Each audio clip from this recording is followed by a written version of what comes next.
Ora, então, boa noite a todos. E desde já quero agradecer por estarem todos aqui presentes. Eu sou a Carmen Veríssimo, sou fundadora da marca Caia, já sou profissional neste mercado há mais de 15 anos.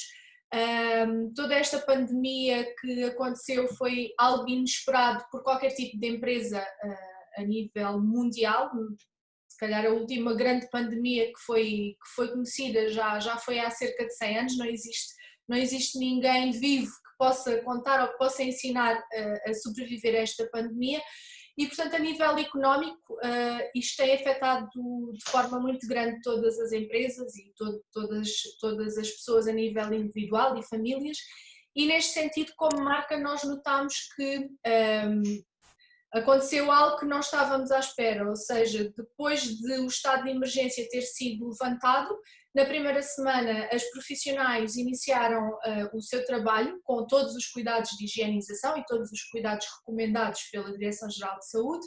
No entanto, após a primeira semana saiu uma notícia na comunicação social em que a Direção-Geral de Saúde recomendou ou desencorajou a utilização de unhas de gel. O que aconteceu no nosso mercado foi que simplesmente as nossas profissionais começaram a ter cancelamento por parte das suas clientes, no que respeita às marcações, porque as entidades patronais começaram a proibir o uso de unhas de gel nos seus estabelecimentos. Logo, isto afetou gravemente a nível económico as nossas profissionais. Nesse sentido, nós tentámos reunir aqui algumas pessoas para tentar clarificar esse desencorajamento da Direção-Geral de Saúde, porque eu penso que a notícia passou de uma forma pouco clara, afetando a vida de muitas profissionais neste setor, e nós convidámos o Dr. Cláudio, que é médico, para nos ajudar a clarificar todas as questões que estão à volta do que aconteceu após essa emissão dessa notícia. Temos também a Soraya, que é comercial da nossa marca, portanto vai poder dar-nos o feedback em primeira mão das profissionais de uma forma generalizada no mercado, e teremos também a Liliana, que é uma profissional que nos poderá dar o seu feedback direto por parte das suas clientes. Neste sentido, eu mais uma vez agradeço ao Dr. Cláudio e vou-lhe pedir que se apresente e que possa dizer-nos algo sobre si nesta reunião antes de começarmos a debater aqui este assunto. Olá, boa tarde a todos. Obrigado pelo convite, Carmen, antes de mais. E pronto, gostaria também de cumprimentar a Liliane e a Soraya, que estão aqui também hoje presentes na reunião. O meu nome é Cláudio Maruca, eu sou médico interno na especialidade de Patologia Clínica, mas antes de mais também queria fazer aqui uma nota prévia e dizer que não há aqui qualquer tipo de conflito de interesses, pois eu não tenho qualquer vinculação à área comercial nem à vossa marca, e também não estou aqui em representação da minha instituição laboral. Estou aqui a título pessoal e individual, apenas para dar a minha opinião sobre este assunto como médico, não é? Tendo em conta os factos atuais e tendo em conta o que sabe sobre este assunto. Em relação à situação que vamos ter a oportunidade de falar, eu acho que se calhar seguimos a ordem de trabalhos, não é? E depois então na altura certa poderemos conversar um pouco mais sobre o tema em específico, Claro, não é? sim. Soraya, obrigada por estares aqui. Soraya, tu és comercial, tu sim estás vinculada à marca CAI, e eu gostaria de que tu partilhasses um pouco da tua experiência, uma vez que já foste técnica durante 15 anos na área do estilismo de unhas.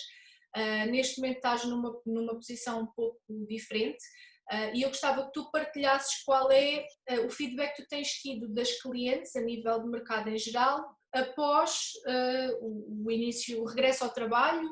Como é que tem sido? O que é que tu te apercebeste que estava a acontecer? Com certeza. Não têm sido tempos fáceis, não é? Elas todas, no geral, o feedback que eu tenho tido tem sido de inconstante desespero por não saber um bocadinho o dia da manhã. Os primeiros tempos após o regresso da pandemia e da quarentena foi bastante instável por todas as medidas que as profissionais tinham que tomar, todos os cuidados que tinham que ter, e nós, enquanto marca, e eu, enquanto comercial, tentar passar-lhes a maior segurança em todos os pontos que podiam ter para transmitir também essa segurança aos seus clientes, às suas clientes, mas realmente o que veio notar-se significativamente foi que após aquele primeiro aglomerado de gente que realmente estava a querer fazer este serviço, após esse primeiro período, o que se vem instalar foi o receio. E o receio muito passado pelas entidades patronais de muitas dessas clientes. E esse receio era exatamente o desencorajamento das profissionais usarem as unhas de gel ou verniz de gel, nomeadamente da área dos cuidados infantis, de creches, de instituições nesse sentido, também da parte da restauração, que fez com que as pessoas deixassem de ir fazer este serviço e com isso drasticamente a diminuição de clientes e do retorno financeiro e económico, claro. Exatamente, ou seja, houve uma proibição por parte das entidades patronais ou uma exigência, um desencorajamento, porque a Direção-Geral de Saúde simplesmente disse que não recomendava o uso das unhas de gel. Exatamente. E as entidades patronais, lá está, com um bocadinho de desconhecimento também mais específico, generalizou essa informação para os seus profissionais também. Certo. Obrigada, Soraya. Agora teremos aqui a Liliana. A Liliana já trabalha na nossa equipa também há muitos anos. É técnica atual, portanto ela é formadora e faz a prestação do serviço das unhas de gel. E neste sentido, Liliana, eu gostava de te perguntar, tu como profissional que estás a fazer unhas de gel, o que é que tu sentiste pela parte das tuas clientes? Olá, boa noite mais uma vez. O início foi um bocadinho complicado, senti uma quebra, não só pelo medo, mas porque também havia ainda muita gente em casa e com os filhos. Felizmente a situação começa a melhorar, até porque eu tomei a iniciativa e o cuidado de mandar mensagens ou telefonar às minhas clientes e a mostrar todos os cuidados que eu ia ter entre clientes, nomeadamente kits individuais para as clientes, a barreira de acrílico com proteção ou viseira. Inicialmente até comecei com viseira, mas depois mudei para a proteção de acrílico. Para nós profissionais é mais cômodo, tendo em conta que nós fazemos um trabalho muito minucioso, não é? E os nossos olhinhos são preciosos. A desinfecção entre clientes, não só da mesa, da esterilização dos materiais, do banco, que foi mudado, não é tão confortável, mas alterei para uma cadeira de plástico para poder desinfetar consoante as clientes vinham, e notei que inicialmente também isso mostrou alguma segurança, tanto que agora já querem fazer marcações para 2, 3 meses ou até quando eu tiver a agenda aberta. Nisso foi muito bom.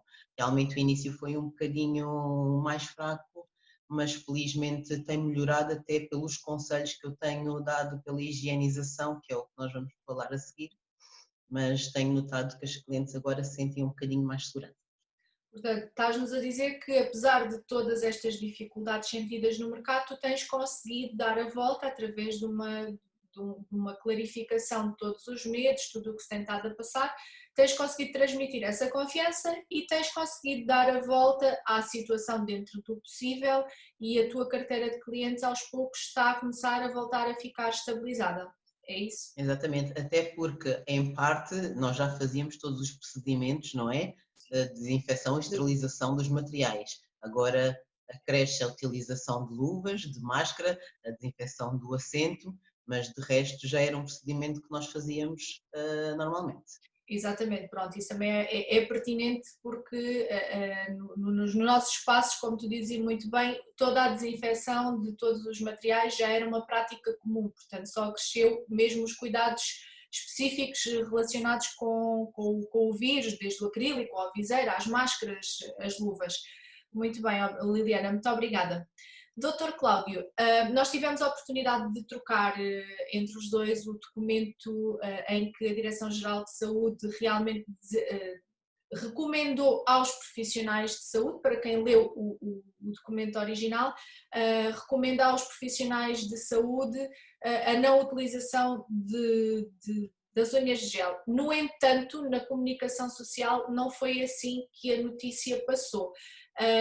E eu gostaria que clarificasse, dentro daquilo que leu, se o que passou na comunicação social acerca da Direção-Geral de Saúde se foi para toda a gente, ou seja, se o desencorajamento é geral ou se está especializado numa classe especial, por exemplo, os profissionais de saúde. Obrigado pela questão. É assim, em relação ao documento que nós estamos a falar, este documento em particular foi um parecer emitido efetivamente e divulgado no site da DGS, que data de 27/3/2017, ou seja, não é um documento recente, é um documento que já existe há alguns anos, e que na altura foi emitido este parecer pelo Programa de Prevenção e Controle de Infecção e de Resistência aos Antimicrobianos, também conhecido como PPCIDA. E foi redigido especificamente para os profissionais de saúde, não é? E isso está bastante explícito no documento em si, neste documento estamos a falar. E o que me parece que se passou foi as pessoas talvez irem buscar agora, tendo em conta todo este contexto de pandemia, e voltou-se a falar novamente muito na higienização das mãos, e toda a importância desse processo, voltaram aqui a este documento que tinha sido redigido com outro objetivo, mas que de alguma forma penso que foi introduzido também no meio de toda esta conversa. E acho que foi isso que depois saiu na comunicação social, não é? Sem haver se calhar a especificidade ou sem explicar que tipo de documento é que era este e o que é que se abordava neste documento, não é? Mas este documento que estamos a falar em particular foi redigido como recomendações, e neste caso um parecer para recomendações para os profissionais na área da saúde, né, prestadores de cuidados. Até porque na área da saúde, a nível de higienização das mãos, nem se fala apenas acerca das unhas de gel, porque existem outras coisas que se podem utilizar, desde anéis, pulseiras, portanto tudo isso pode contribuir para a acumulação de micro-organismos. Nesse caso desse documento foi levantado novamente dentro deste contexto, mas clarificando aqui, foi para os profissionais de saúde e nem sequer é um documento recente.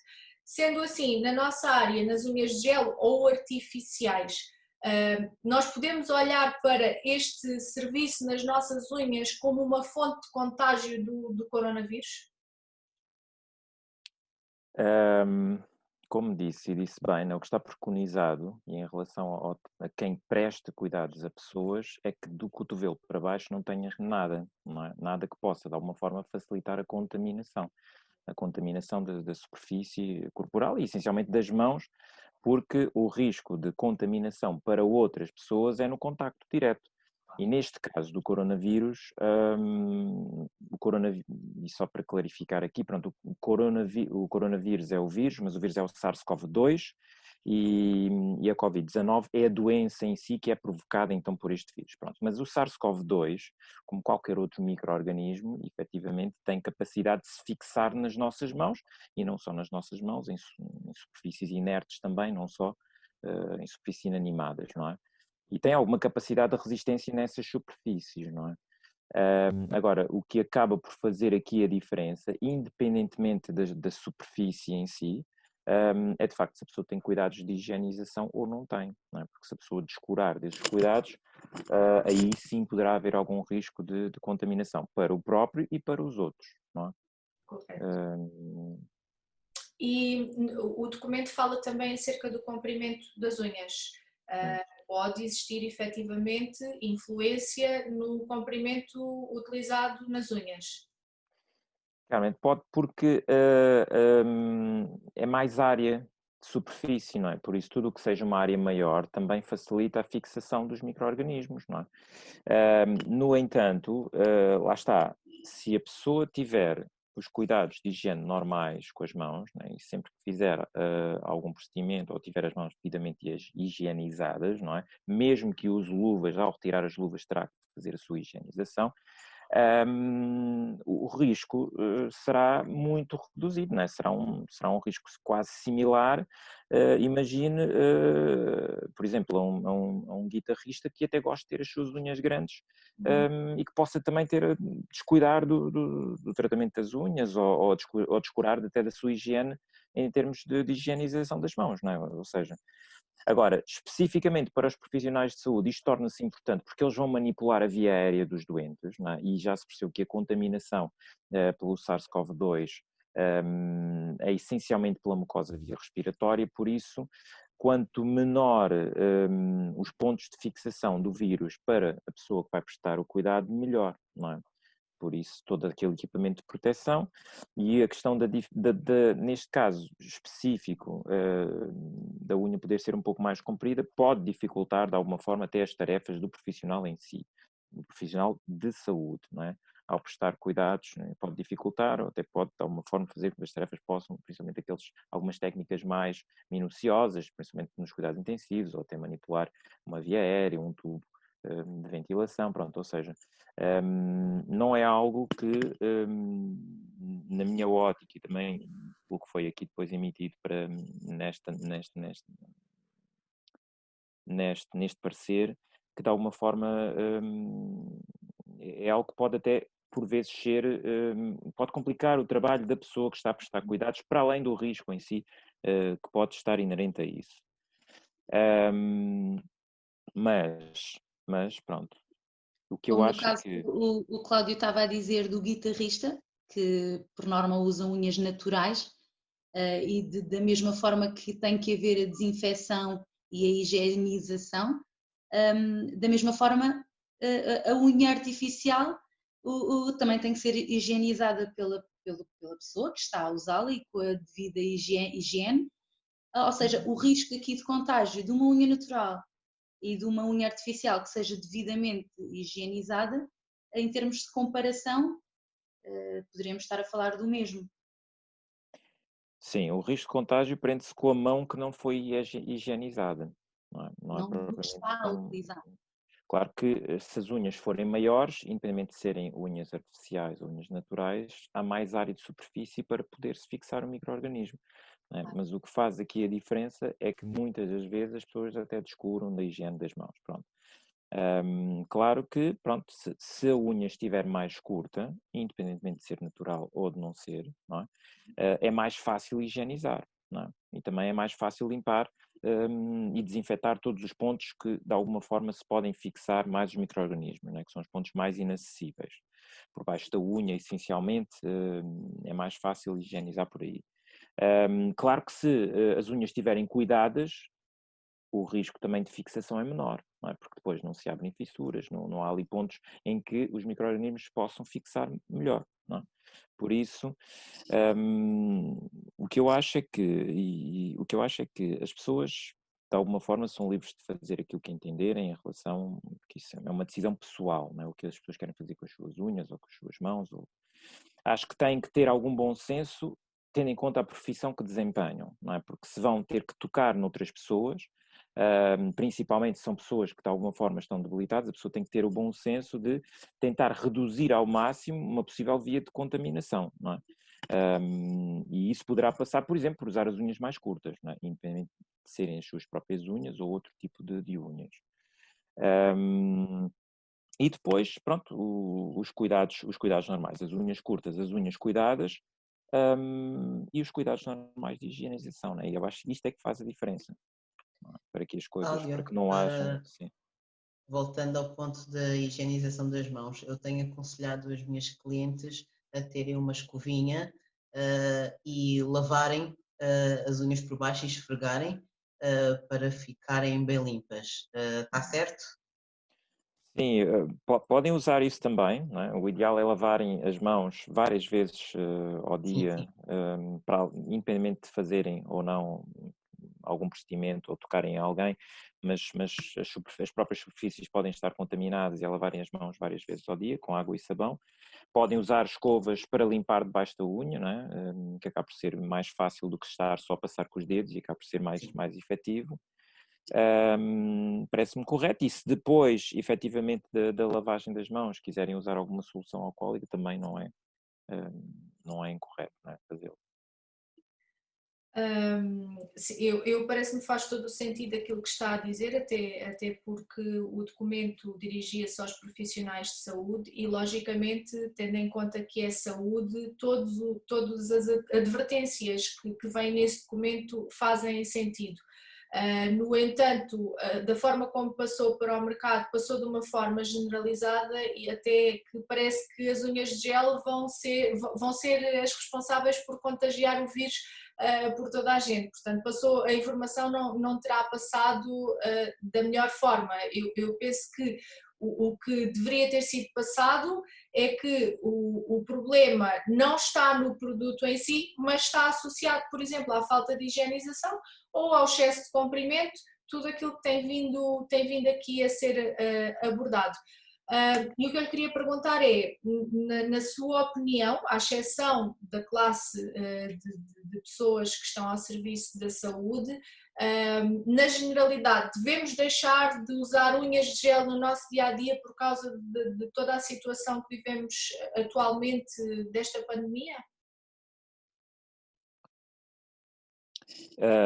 É assim, Carmen, eu acho que, como já disse, as pessoas são livres de fazer aquilo que entenderem. Acho que ninguém tem que deixar de fazer alguma coisa por imposição da entidade patronal. Acho que isso não faz sentido.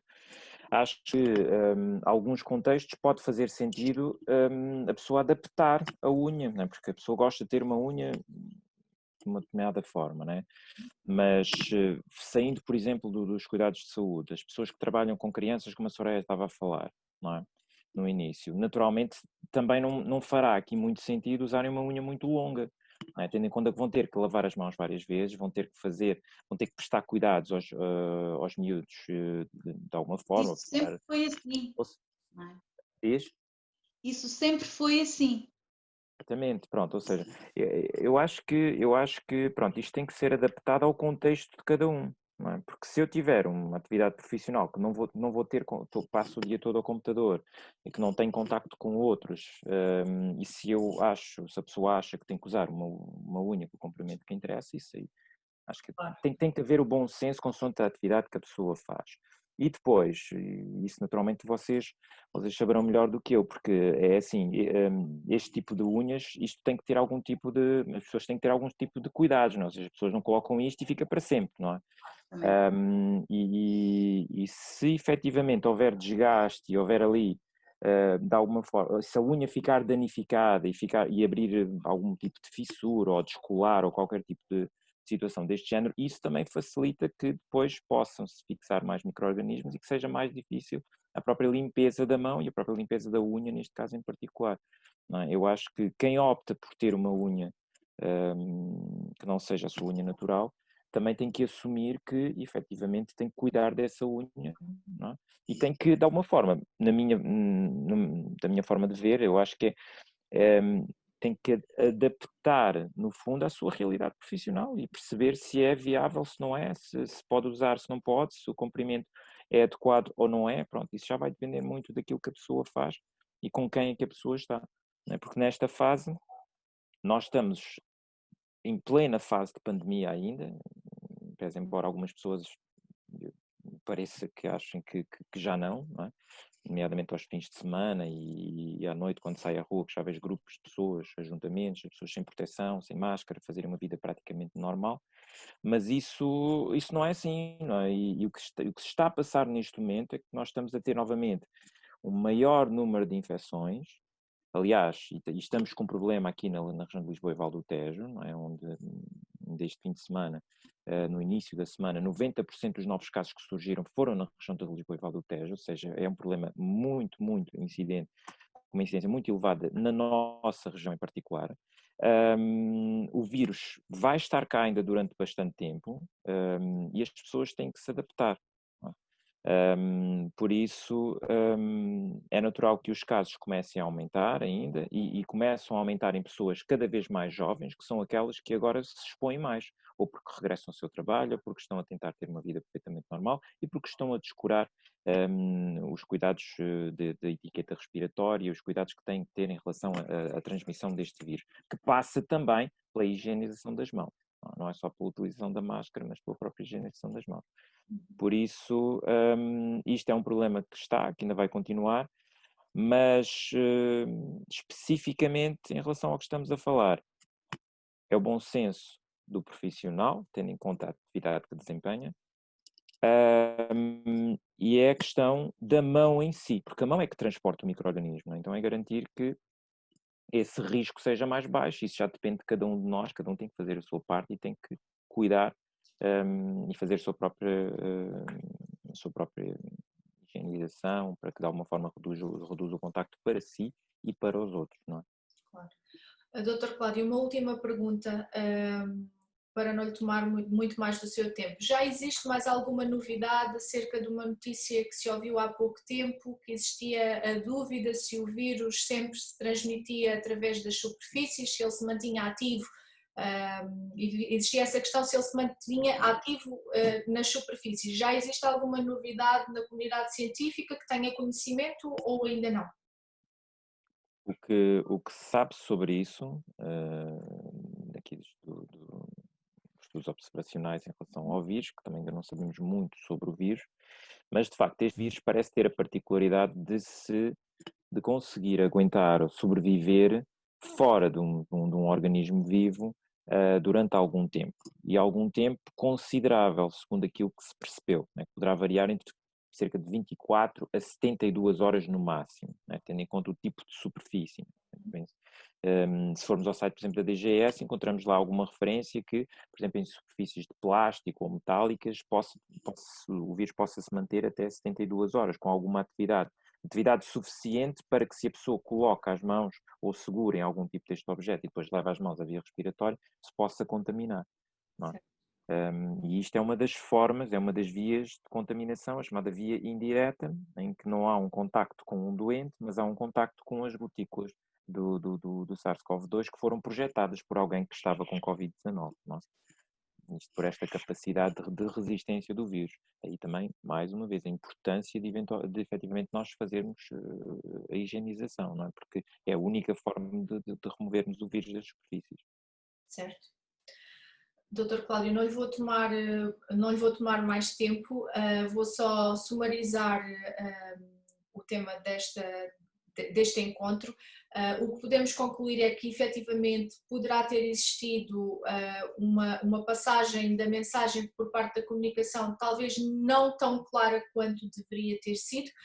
O parecer da Direção-Geral de Saúde era direcionado aos profissionais de saúde, portanto podemos concluir que pode-se continuar, à exceção da classe da saúde, obviamente, pode-se continuar a manter um uso de unhas de gel, mas com os devidos cuidados. Muitos deles já existiam, hoje devem continuar, manter-se os que já deviam de existir e ter alguns cuidados adicionais. São eles usar as unhas mais curtas, porque tendo em conta que existem diversas profissões, há que haver uma adaptação de acordo com a profissão da pessoa que utiliza as unhas de gel, portanto recomenda-se que se utilizem unhas mais curtas para reduzirmos a área de contacto, quer do gel, quer da própria unha em si com micro-organismos. Se aumentarmos a área de contacto, logicamente podemos potenciar a aglomeração de micro-organismos. Deve-se ter um cuidado adicional de lavar as unhas por baixo diariamente. Isto não se aplica só às unhas de gel, aplica-se a quem usa mesmo unhas naturais um pouco mais compridas, portanto é uma superfície que está mais escondida e nesse caso tem que ter uma higienização especializada com ou sem unhas artificiais. Ao longo do dia deve-se lavar várias vezes as mãos, lavar e higienizar com soluções alcoólicas, e em relação às manutenções já era uma recomendação normal, neste período ainda vai ter que ser temos que enfatizar o facto que as manutenções devem ser feitas atempadamente. Porquê? Porque o gel naturalmente começa a ter descolamentos da unha natural. Esses descolamentos permitem que exista a entrada de micro-organismos para áreas em que não é possível nós higienizarmos.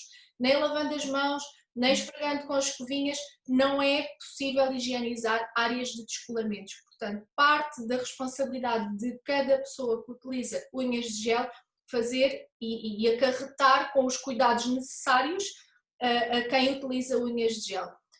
Tendo em conta que estes cuidados já eram normais, agora estamos apenas a enfatizá-los, não existe motivo para deixarmos de utilizar unhas de gel, à exceção da classe de saúde, que neste momento está a viver uma fase especial e outros serviços da classe de saúde, isto já era assim necessário, mas há que haver uma adaptação de algumas profissões. No entanto, não há motivo para deixarmos de usar unhas de gel simplesmente porque apareceu uma notícia a dizer que não devemos usar unhas de gel. Há que clarificar os motivos que estão por trás dessa notícia e foi isso que nós, os quatro, tentámos aqui clarificar a todas as pessoas interessadas, quer clientes finais, quer profissionais da área. Esperamos nesse sentido ter conseguido ajudar e clarificar alguma dúvida. Quero agradecer a todos os que estão aqui presentes. Dr. Cláudio, eu sei que o seu tempo é mesmo muito, muito reduzido e eu agradeço-lhe mesmo muito, muito ter estado aqui. Soraya, muito obrigada. Liliana, muito obrigada. E pronto, cá estaremos para uma próxima vez se for necessário. Muito obrigada a todos. Boa noite, obrigado pelo convite.